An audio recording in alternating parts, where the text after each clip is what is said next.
Hi, how are you doing this week? This is Pastor Greg at Lewis Presbyterian Church, and I thought I'd just share with you just some good words that I've read in a devotional recently from a pastor that I read his newsletters pretty regularly, a national pastor. But he wrote this about the current situation that we face ourselves in the church and on a personal level. But he said, you know what, the temptation in our current situation is just to try to survive.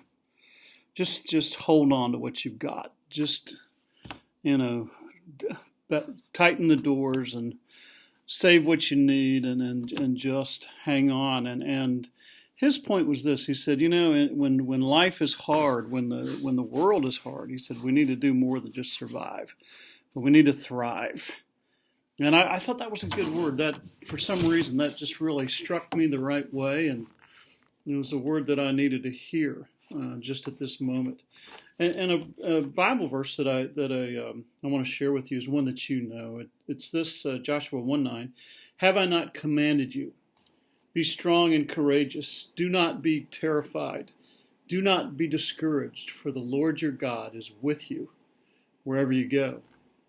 And then the follow-up is what Joshua did when he said these words to the people as they were ready to going into the promised land, going against enemies that far outnumbered them, going into a strange place where they didn't know what would happen next.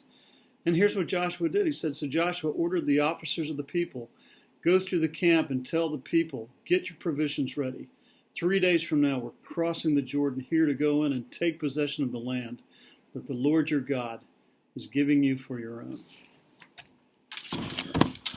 I think in a time like this, I think God wants us to do more than just sit tight and hang on and try to survive. I think He really wants us as a people to go out into this situation that the world finds itself in and to thrive for the kingdom of heaven, to bring people into relationship with Christ, to proclaim truth in darkness, to make disciples, to be an example to our neighbors who are struggling.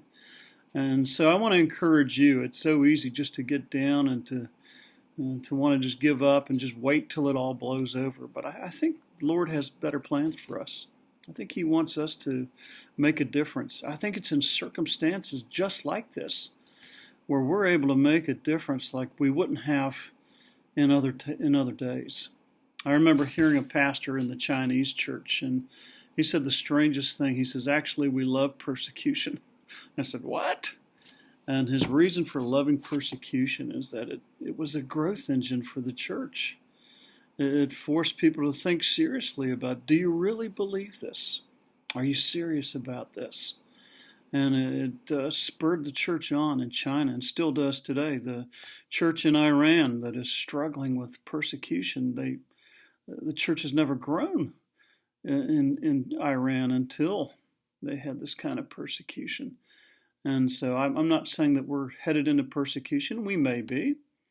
But I think just the difficulties of the days with the pandemic, with the economy, with struggling with being locked in, and the political messiness of the day. This can be more than just a survival mode for us. This can be our day when we go out with the gospel and make a difference.